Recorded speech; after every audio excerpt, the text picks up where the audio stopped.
face on when I chase like that. Yeah, I play so strong with a knife in the back. I'ma swing home run like a baseball bat. Gonna see me rise, you can hate on that. I don't play both sides, doing me no cap. I'ma ride or die for my dreams on tap. I'ma fly real high, you ain't see me stack. No, it's not how you fall, it's how you get right back up. That's how you get tough. Calluses on my hands so rough, yeah, I call your bluff. I'm not the one, mess with me, come out with none. Cause I'm so done, you had your fun. And now you're gonna face down the barrel of the gun. Cause I got a full clip, put your name on it. But I'ma let you slide cause you ain't worth it. Time staying strong, need to move on. To be what I want, I'll keep dreaming on. Time staying strong, need to move on. To be what I want, I'll keep dreaming on.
Actually, let me do one thing. Darn it, I didn't do this. Alright. There we go. There we go. Well, kind of. Hello? There we go. Alright. Hello, and welcome. We are live with our latest Let's Read. As I stated earlier this week, we are going to be doing 11 Kingdoms all this month, just to make it easier. We also will probably be delayed on the live reading next week till probably Saturday night, along with the Dining and Doodles. We'll probably do the live read separately as a stream right afterwards. Unfortunately, we have obligations that may make it difficult to do the live reading later that evening. So, we were going to go on ahead and push on through, though, with this week's reading. We're getting into Chapter 5. Reported as a strange beast appears. So we're going to get on with that reading. And I welcome all to join in and chat if you are watching this live. So go right ahead. Report. A strange beast appears. Accessing the personal log data of Princess Fawn Midden. Alternative source. Journal of Jamie Eve. Hey, wake up, sleepyhead. A voice jars through my ears, waking me from my nap. That once my eyes' focus seemed to have taken place while working on major inns in town. I must have liked my work on the bed and decided to link the pile of pixels to that of my bed. Look, Fawn. I know you're working hard and all, but if you're gonna sleep, try doing it out of the game, okay? I look around and see Moses, no, Nev, in this world, towering over the room. I designed the ceilings to stand 15 feet, but Nev's giant frame makes the room feel cramped as his head is inches from the roof. Sorry, Nev. I just felt overworked, and the bed looked so comfy. I reply sleepily as I wipe my eyes. Don't worry about it. I'm not railing on you for it, but the Neuralinks can't be comfortable to sleep in. I didn't have the heart to tell him that I'd gotten used to sleeping in the chair. The only times I had slept in my bed were when I had a late night interviews or meetings to attend. So, any word on the MMGX in the next few weeks? I figured they'd want you to at the booth or meetings that they have at the con. I yawn before replying. Not going. Well, not in person. They want Fawn and the other heroes to show off their world and show off the classes. Rick has me learning a scripted role to play out before the group. Has our public before the group has our publicized meeting. Still, I'm trying to figure out how to say some of these names without screwing it up and insulting them, or saying something that might offend them, or others from their countries. Such as there is a prince whose name is spelled R-I-E-X.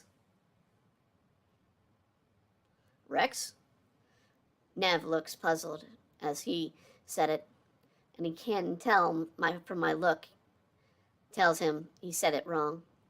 No, I think it's Ray X. What's worse, it's the Blue Kingdom, back in Sapphire Tower at Vegas. Emmy and Amayo are easy, but since I met them and talked regularly with them, but most of them haven't so much as sent me a message in-game to introduce themselves. And then there's some like the jerk at Ruby Tower, just insulting me since I am a woman hero. Well, the world is being brought together to work along with each other to play the game. Not everyone is going to be happy to see you in charge. Mainly the ones that come from the male-centric parts of the world.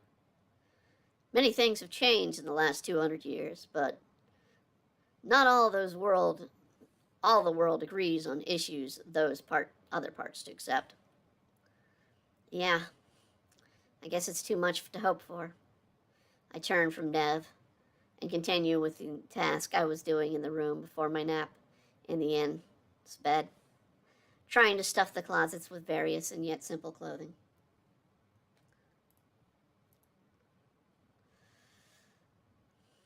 Hey, I came looking for you to let you know the fast travel at the stable's set.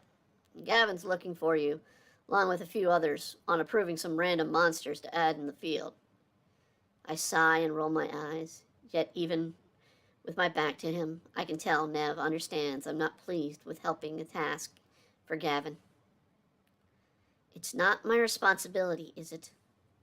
Shouldn't the decision come from Kyoto, or more so the tower watch staff upstairs? My responsibility is this town, and the castle along with it, its inhabitants. Outside the walls, I'm just another player, despite the newfound status in the world. I sigh, grumbling under my breath about all that is already on my plate. Have you eaten? Have you even chosen your class yet? Nev asks, knowing full well my time as Grand Hero has kept me from the general playtesting of the game that the others do in the world. I haven't gotten to it yet, I reply sharply, but secretly I was actively trying to avoid the distraction. Beta is in a few months, girl. That's real players, and you need to be able to show off how to play the game to them when they go live.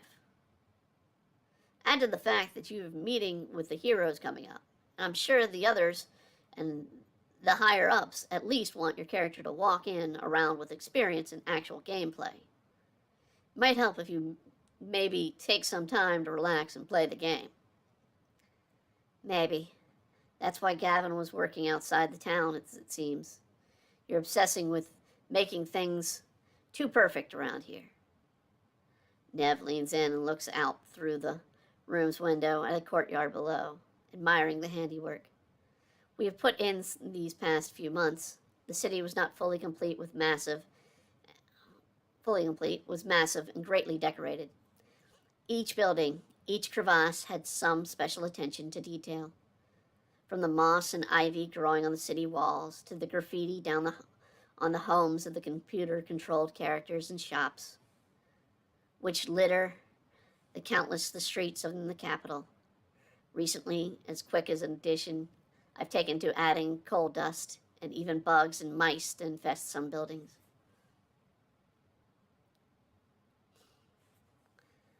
Well, I'm being held at a higher standard than everyone. They expect so much. I begin to get frustrated and try to the futile effort of standing on my toes to stare down a giant. That's why Gavin is your assistant. Hell, even Melissa could lend you a hand and take some of the work off your shoulders. My old man worked as you did. Do you want to know what happened to him? He died when I was 10 from a heart attack. The man was in his mid-30s and died because he overworked himself. And his stress was nothing compared to yours. Take a breather. That's an order. See the world and play the game some. Nev lifts himself from his view of the window and bangs his head on the ceiling, giving Moses a little shock in his chair.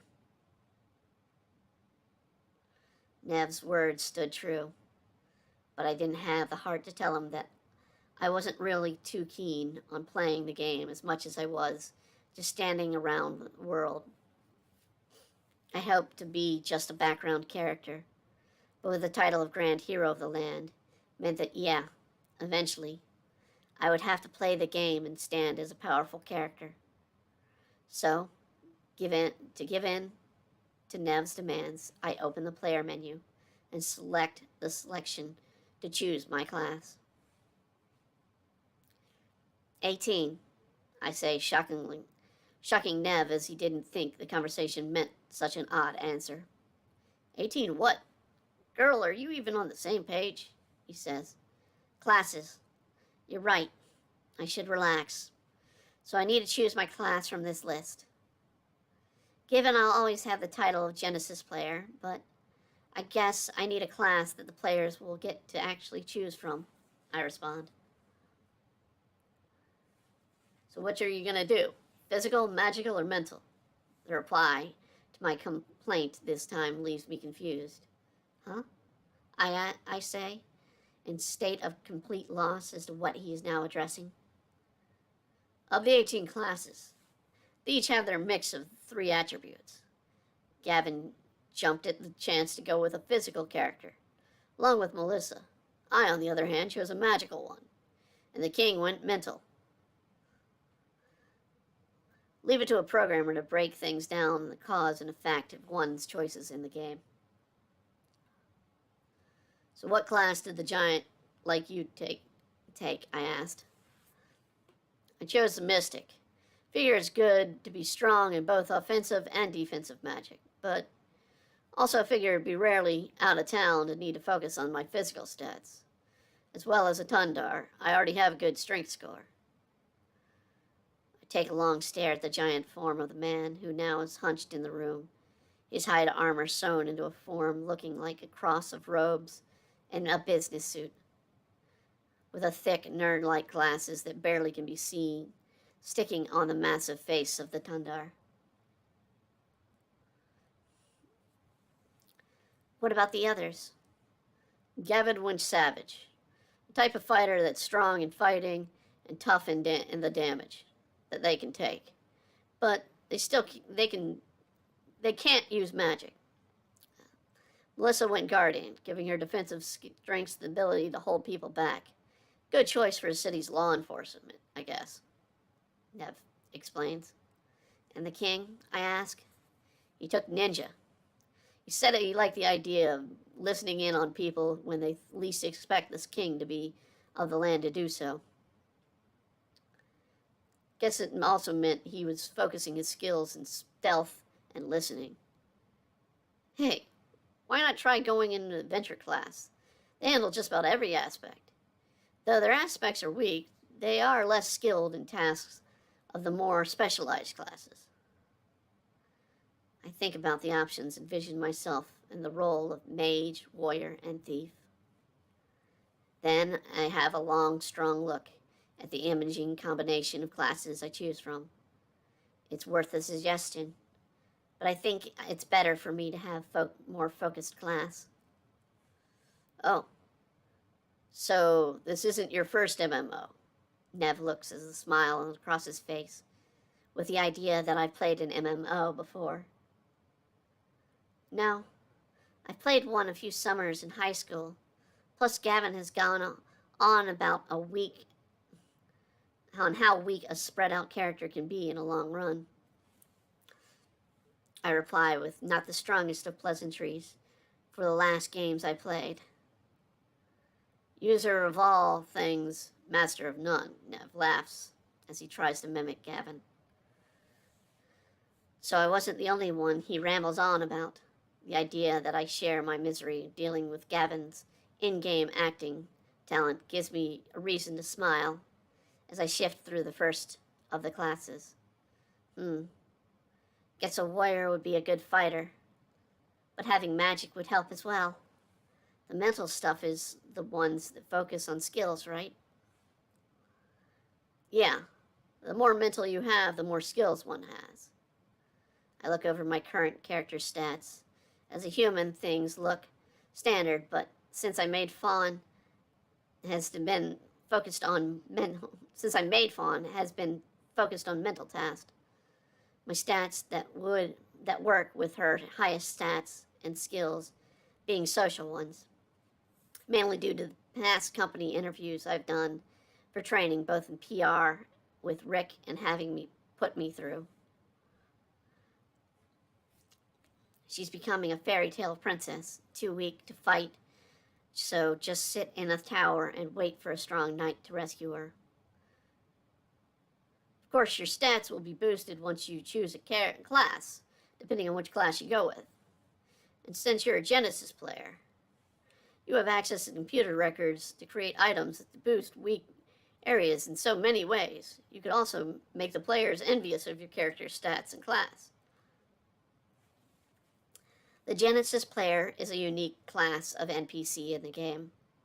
The designers who have been given the task of working on the game development that stays on to play the game can access the game's inventory of items, be it a weapon or item, and release the item from thin air. With the higher ranked roles set to continue in the game as an event developer, I'm in charge of even creating some rare treasures for the game, allowing the player to have access to a collection of items and weapons as long as I have the forethought to create it and add it to the game's inventory.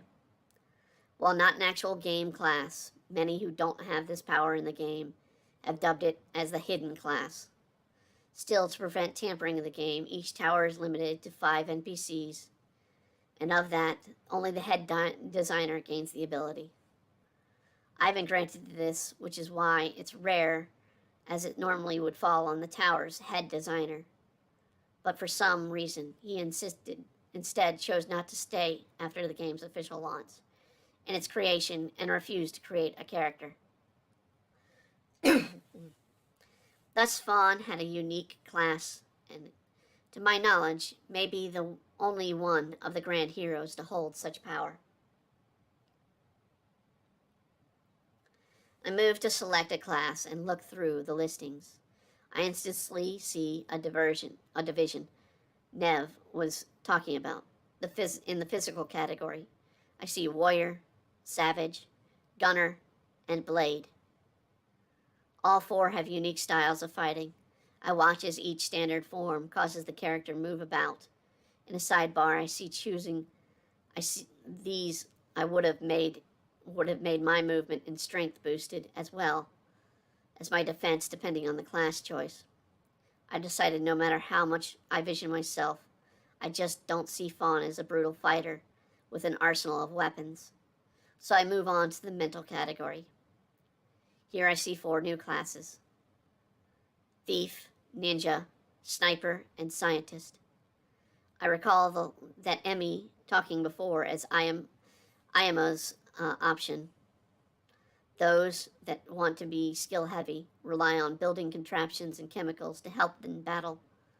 This time I see that would be fitting for Fawn, more so with a stat boost in movement and intelligence, as well as a few charisma boosts in some. But the idea of having magic on hand is still tempting, so I move on to the mystic category.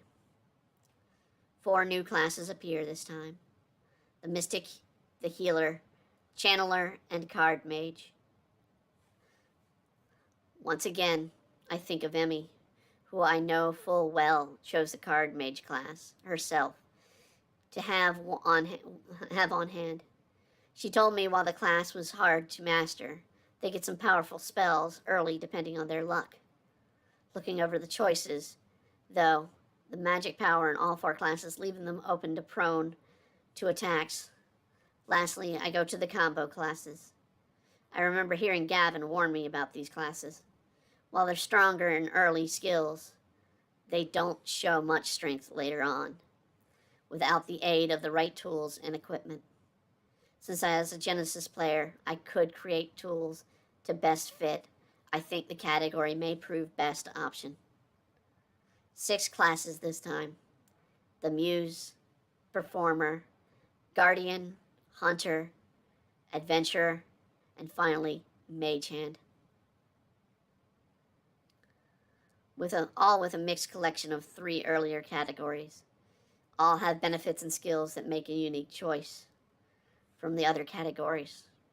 Then I see a class that fits the vision for Fawn, both a skilled fighter and a skilled mage, with skill choices that may be limited, but the stat changes are fitting in all the areas I feel grant her the best advantage for my vision.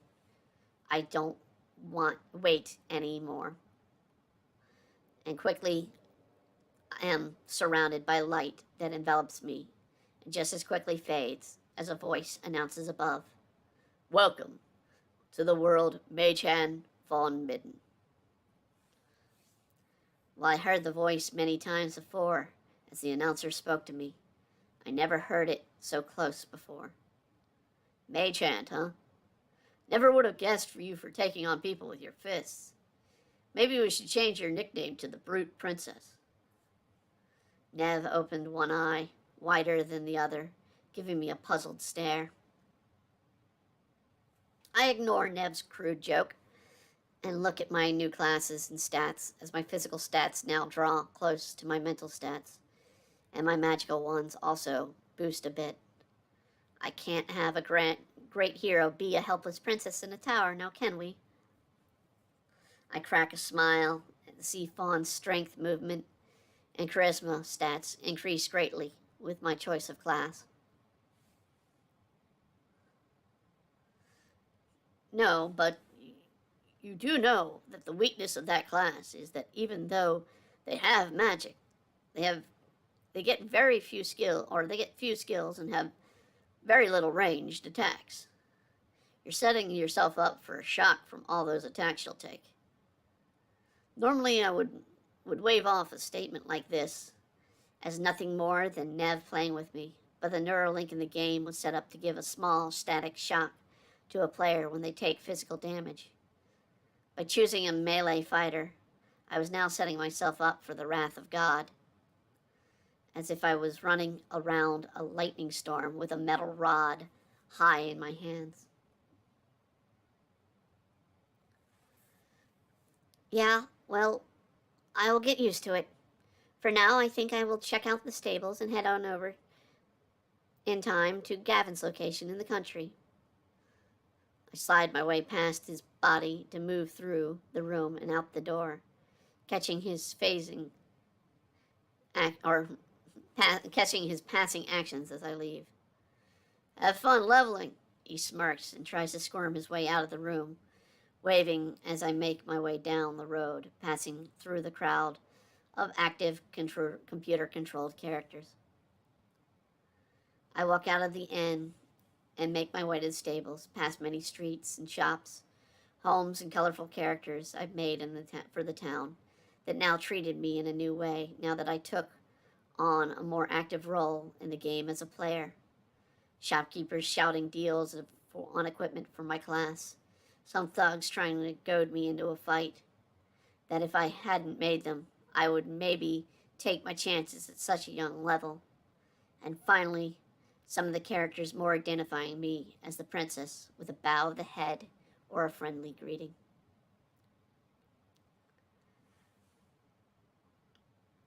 It took a good 15 minutes of walking just to reach the stables.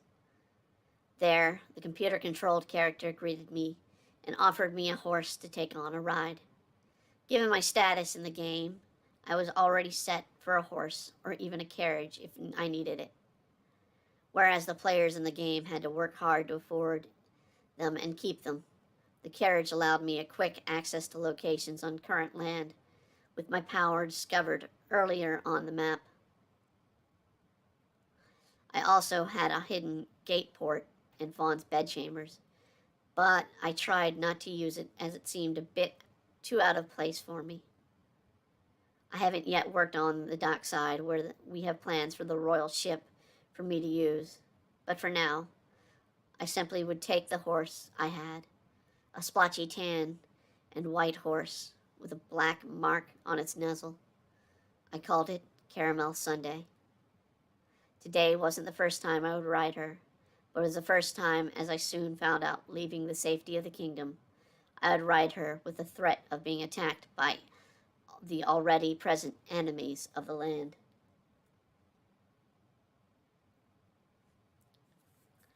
I could easily make out the detail of the now mossy castle walls in my eyes when Caramel whinnied in a cry and fear of an oncoming attack from a very large rat. I didn't think much of it, as all current horses by the staff stand as immortal, but the thrust of the horse had me react in a way that threw me near the edge of the seat of the Neuralink. Once again, I'm thankful they designed the system with harnesses to keep me set in place of my seat so I didn't fall out or do harm to myself. I right myself quickly, and I feel a small shock hit me as I look for the source of discomfort. It bit me. That stupid rat bit me. I turned to face the creature.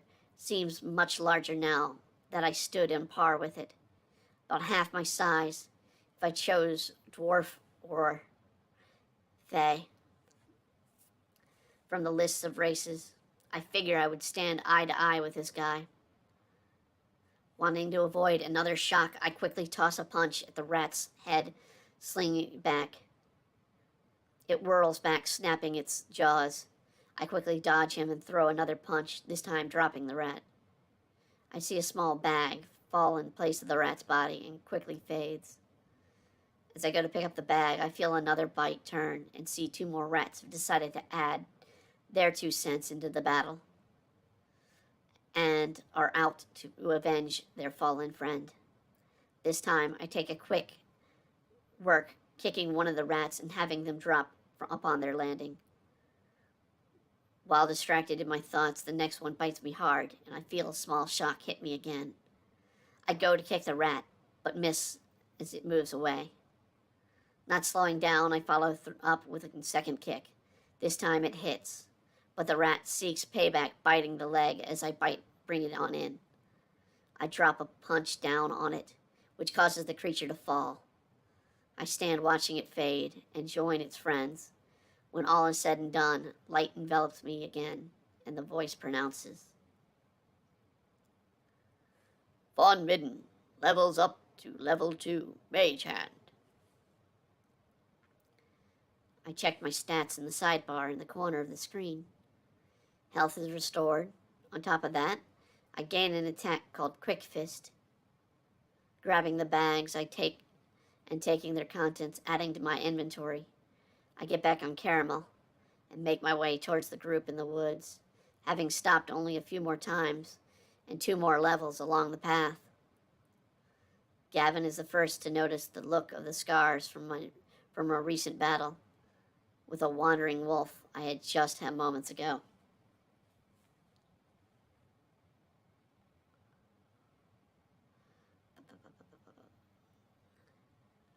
Lass, you've been hurt. How? I took a class. I've been fighting along the way here. What is it you all want to show me? Gavin says nothing more about my minor wounds, only waves an arm at another player who is dressed in robes that walks over and starts healing the wounds on me.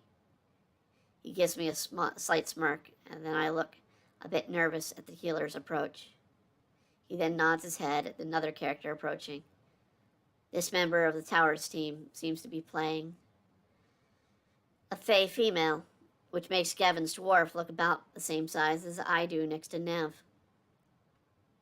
She looks a bit nervous just looking at me, but swallows her fear and speaks up. We've been working on the sub-boss for the forest, along with some new monster ideas. I look around and see a few different tree-like creatures, a collection of large insects, and a monstrous boar. Once we activate them, the creatures will spread throughout the forest, but we need your approval of the lead artist. Mr. Hauser was taking the day off, so we decided to see if they meet your demands. That one there is the forest boss. I look at the Fae character pointing at the unmoving boar, as she shows a massive smile and points it out. It was one of my early drafts for the game. I hope you like it. I look over the fierce and nasty-looking beast. Looking over the sense of relief hits me. I'm thankful the developers have dropped the idea of designing the program with smells in the game, in hopes to lower the cost of the home systems later on when the game is finally released. I gave a simple nod and acknowledged the good detail the Fae character put into creating the boar. Well, my job's the same as yours, just focused elsewhere. But how bad can these creatures be when let loose? They stand at level 10 fairly easily. Except for the boar there. He's a prize. He's about 20. Gavin grumbles as he points to a paused massive collection of muscle and fur with 2 massive tusks. I nod in agreement. Okay. I guess it's fine. Let him loose later, but wait until Mr. Hauser says it's okay. I turn to face Gavin. You know I still have a long way to go on the city, and you should be helping me out there. You don't need me around. You got it under control. He grumpily snipes back at me as he pulls out a pipe and lights it. I'm not the one that decided my place, nor did I ask to work over you, Gavin. I know you may be upset, but we are a team. I need your help. And now the whole Grand Hero stuff, my tasks are getting full in the coming weeks. So the more work we can finish now, the better we do for down the road. Ah, don't ask for it. You just go on without my help or advice. It's hard to tell with the beard and the bushy eyebrows, but I almost guess that Gavin is close to tears as he pouts about his experience being passed over my own. Look, I'm sorry if I don't ask for your advice. I need to be more open to accepting your help, okay? So I ask, will you help me with the building? Before I could finish, the scream is heard from out from one of the staff. Gavin and I turn to see the Fae girl's character fade to gray and then vanish. As the boar strikes another 2 members, a human warrior and a Behringer mage. The Behringer is a gray-skinned, bald race of creatures said to be the Black Kingdom's personal race of choice. The Behringer casts a spell, which I recognize as one of the weakest, but the boar shrugs it off, as nothing touched it at all. The warrior pulls out a warhammer, and Gavin follows through, pulling out 2 axes and charging the beast. The warrior lands a hit, chipping at the great beast's tusk, while Gavin lands an axe in its back leg of the beast.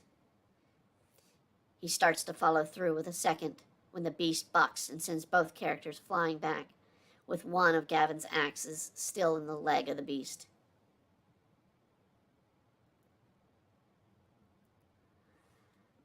He starts to follow through, or excuse me, I want to say still in the leg of the beast. The mage sends a new volley, the same blast. This time I see the spell singes the fur of the beast. It roars in a fury of foaming mouth from its mouth. It charges and tramples the mage, who turns gray and body also fades. It's at that time I first see it. Something is off in the game. As I look, a strange green glow of code moving around the fur and the eyes of the beast. It reminds me of an exhibit in a museum of technology I went to see one weekend off from school. There, they had an early computer on display, and the code looked like the text on one of those machines.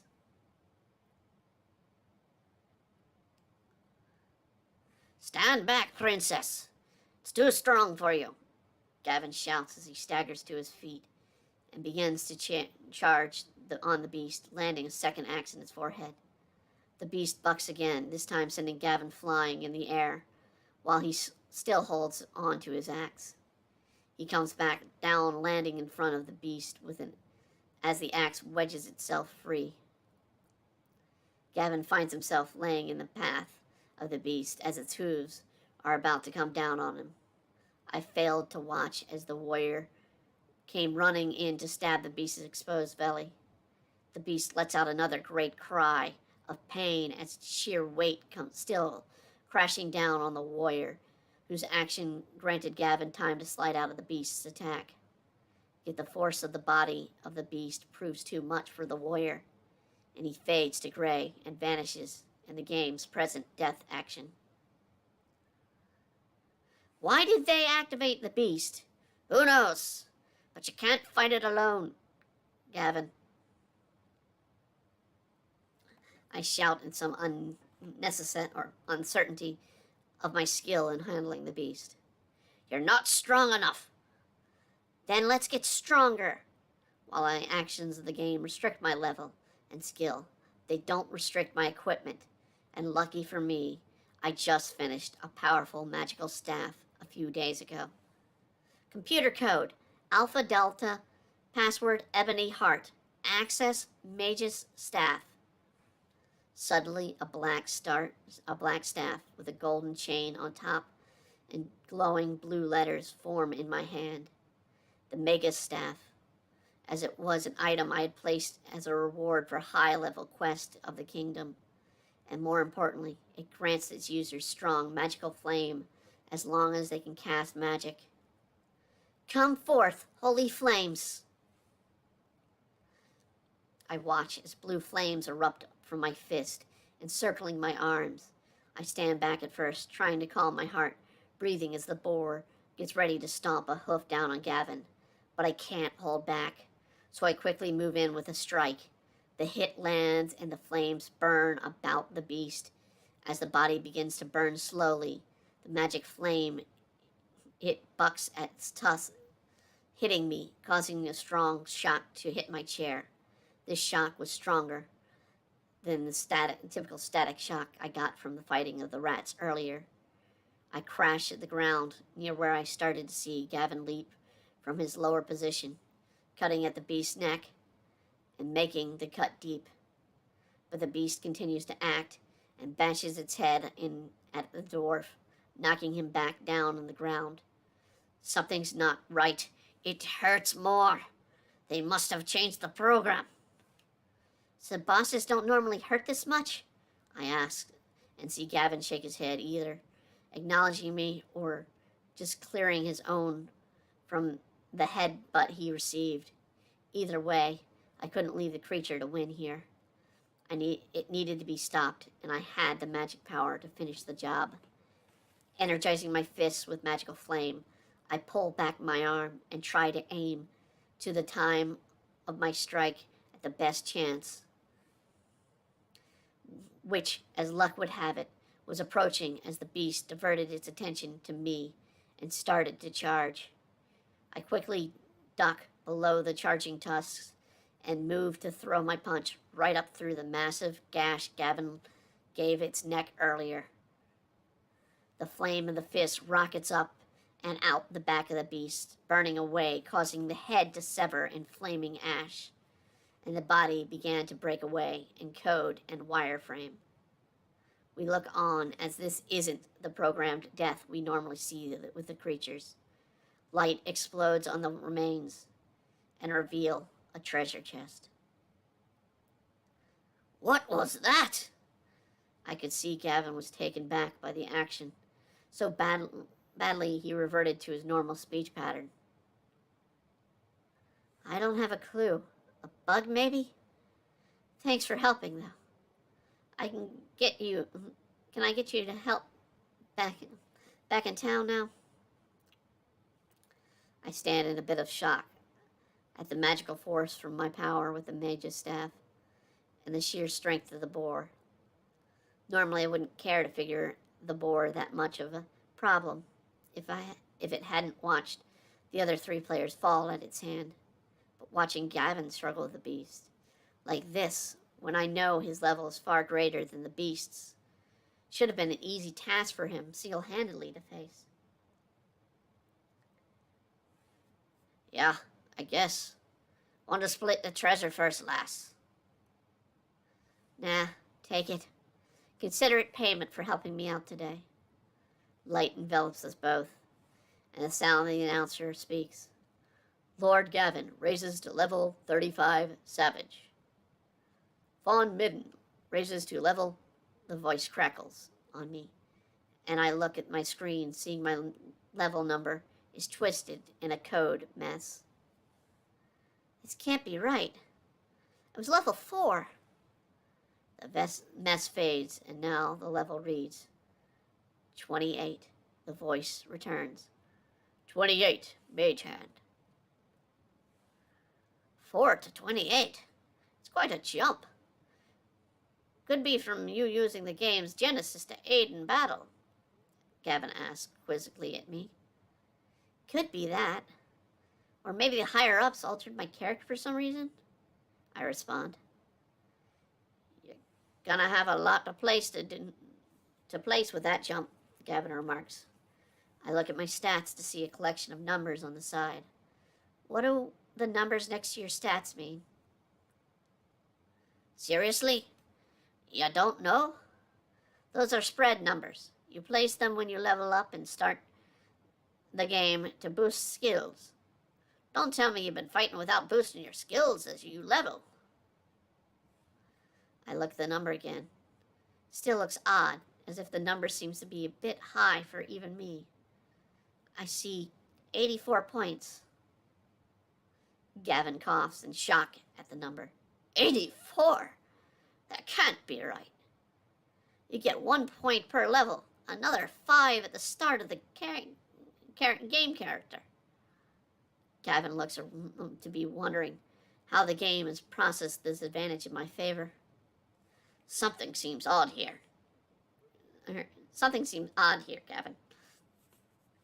Let's head back, okay? I put away my copy of the Mage's Staff in my inventory and whistle to get Caramel to move in. I guess so, Princess. I'll be walking if you don't mind, though. Then I'll walk with you. I grab Caramel's reins and walk with Gavin back to the city. File source end. Accessing linked materials. News blog. Company links the game world with real world business. World news access. I'm a maid, Mumbai. October 29th, 2066.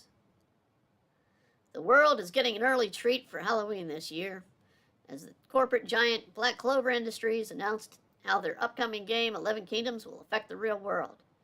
In a recent press release, a multi-trillion-dollar company is putting its future business deals, and all 134 companies under Black Clover will lend aid in the form of food, technology, jobs, even financial aid to countries that score top ranks by winning battles and claiming territories, and building cities with massive unexplored area in the game in the area of the game called Pangea. While all countries have combined and share sectors in each country, as its rankings will be tallied at the end of each week, a secret location where the main server's unexplored region exists, the company will display the top rankings. The company notes each kingdom has several servers being built through the world, and each server is connected in the form to form a world 5 times the size of our own. Along with the master server and the unexplored world server, both of whose location remains a secret. This is a massive game where someone can claim it may take years, even decades, to explore all the areas in the game. Also, with the announcement are the names of the kingdoms along with the set territories, linked by color of the map, released nearly 2 years ago. Noyax, Eastern Northern America, United States, Canada, Caribbean, etc. Azurfire, Western North America, Western United States, Mexico, etc. Arguo, Japan, or East Asia, Japan, Korea, Vietnam, etc. Rurier, West Asia, China, India, Pakistan, etc. Saturn, Dubai, Iraq, Egypt, etc. Topial, Baltic states, Russia, Georgia, Turkey, etc. Amaras, Eastern Europe, Germany, Italy, Greece, etc. Marion, Western Europe, England, France, Spain, etc. Crystal, Australia, New Zealand, etc. Perloud, Africa, South Africa, Madagascar, Libya, etc. Strone, South America, Brazil, Peru, Argentina, etc. With the announcement of leaders of several countries that are calling for a gathering of their best video game players to become the government officials to take part in the gameplay rising in their country's economies and power. Meanwhile, some voices of opposition have also risen, with some groups calling for Black Clover to be called in before the world's government to stand trial for unfair business practices, and other groups calling for the destruction of the game, some like PAX, the People Against the Kingdom's Techno-Zombies, stating that this is a way for the company's leaders to set themselves as leader of the free world by creating a dependence on countries to play the game to survive in the world economy. Gamerblog article, Face of 11 Kingdom, Girl Behind the Game. 16-bit gamer, Freddie Paul, February 14th, 2067. Check it out, gamer fans. Yours truly scored a one-on-one interview with the new face of 11 Kingdoms. No, this girl isn't replacing the creator Kenichiro Masaru. It's the game's team members who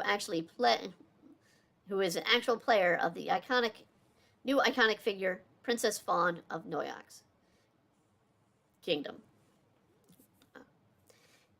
If you don't know, the game has been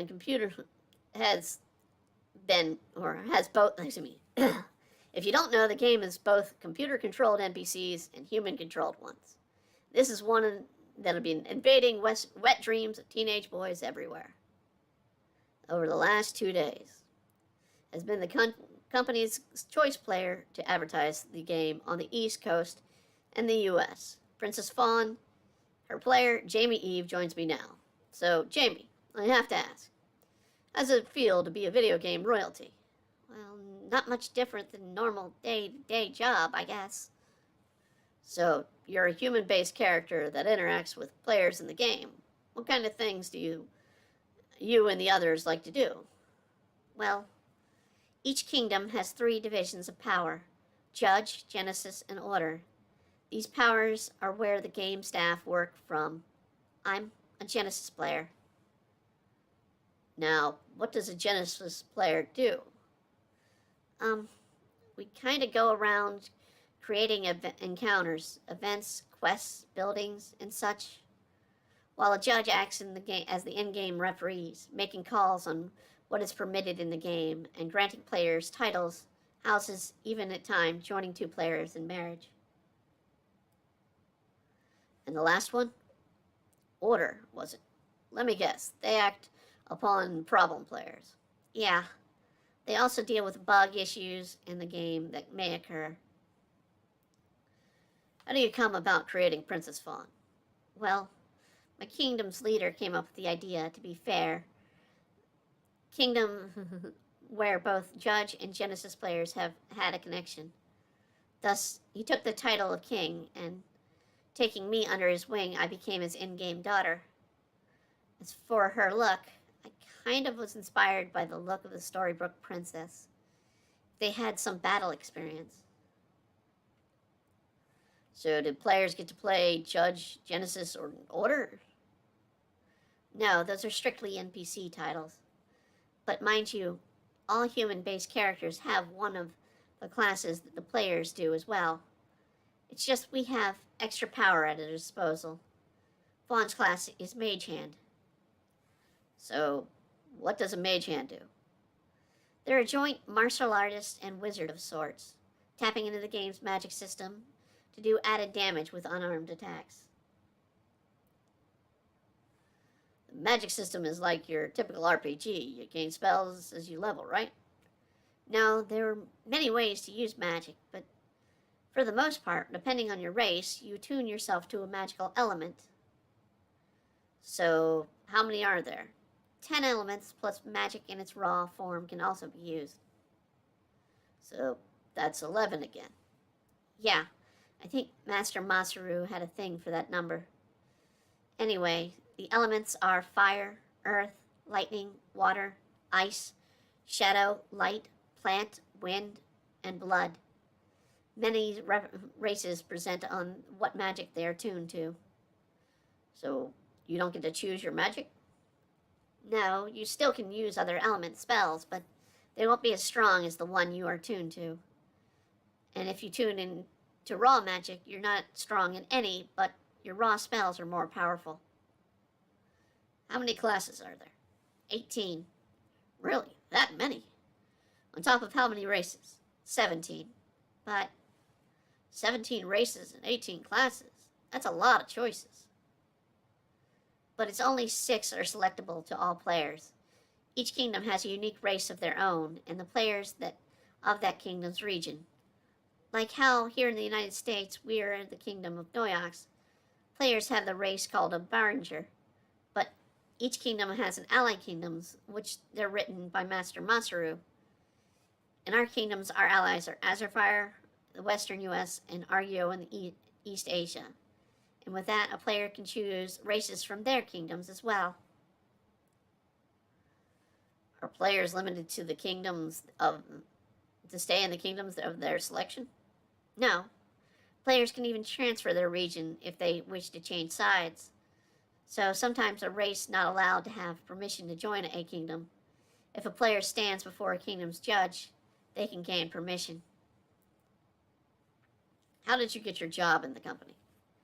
Well, my college computer design professor was good with friends with Masaru, and when Black Clover started hiring, my professor suggested I help as a character and environment artist. As the game developed to player stages in a few months, they offered me a long-term job as a Genesis head for Noyox. Okay, here's a question a reader asked me to ask you. Will the players be able to interact heavily with characters such as Fawn? Such as? I think they want to know if they can date Fawn, or, well, since being published internationally, I'll try to keep it clean. I'll just say they want to know if they can have intimate relationships. So the players can have sex with characters. Yeah, sorry to have some fans have their mind in the gutter. Sorry about that. It's okay. The world has lots of ways to interact with all characters. But most computer-generated NPCs tend to be one-sided on actions. But you could, I guess, have relationships with a human-based and other players. Really? Yeah, Mr. Masaru wanted the player to have complete freedom, like this previous game, Bloodpool. So you can make, sell, and take drugs, even have sex, even sell yourself to others. The game is having a restriction of sales on so that no player under age 18 can play due to the actions along with the blood and violence without parental guidance.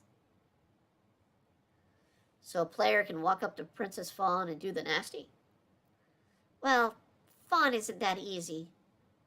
Those of us that act as the kingdom heads have a storyline scripts that we have to follow in interactions. We have to run the true heads of state would. So even though I don't have a say, I wouldn't be surprised if at one point the game's HQ sends orders for Fawn to be given as a bride to another kingdom's rank and file. Besides, that as Fawn, I'm not that easy to impress. Do you find it hard to keep the characters in game? It's a challenge, but human players often break the fourth wall, and human characters are no different. So then yes. Yes. Okay, well, I think all that time we have for now. I guess I'll see you again in the beta later this year. Yeah, the current plan is to open the beta run for 2 months, starting in April. Well, thank you for your time. Thank you. Report end. Accessing next report. Alright. That is Chapter 5 of 11 Kingdoms. The strange beast appears. This one was basically set up for a lot of things, particularly Fawn's class as we go into it. She is what is called a mage hand, and as she describes at the end of the chapter, it is a combination of a magic user and a martial artist. She's going to be having a little bit of an advantage with the Genesis powers, which do come into play later. But the next chapter, we will be getting introduced to the other grand heroes. So we've already met the two princesses, Emmy and Amayo, that are from the Arguo Kingdom. And we heard about Reeks. And it's called Reeks. Rayax is not true, it's Reeks. So Reeks is going to be also making a wondrous appearance next chapter. I can assure you he is a character to remember in this series. As are most of the heroes. You'll get to meet all of them and see each of their personalities next time. So, I thank you all for joining in and listening to this wonderful story today. I hope you all have a wonderful evening, a wonderful week, and a wonderful year. And we'll see you again next week with another story time.